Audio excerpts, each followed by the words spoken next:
Bakit ako humanga sa kanya?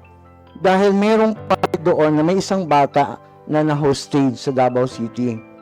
So, as isa siya sa pinaka-head ng tinatawag nating auxiliary police sa barangay, pumunta siya doon sa senaryo at kinausap niya yung mga hostage seeker na kapag pinatay mo yung batang yan, papatayin ka rin ng mga pulis na nakapalibot sa'yo.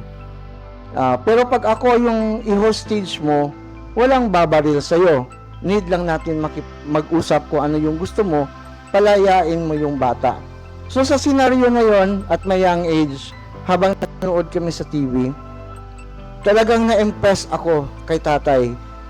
Yung senaryo na yon, kung maintindihan ninyo, yung willingness niya na isugal yung buhay niya for the sake doon sa isang bata na hindi naman niya kaano-ano.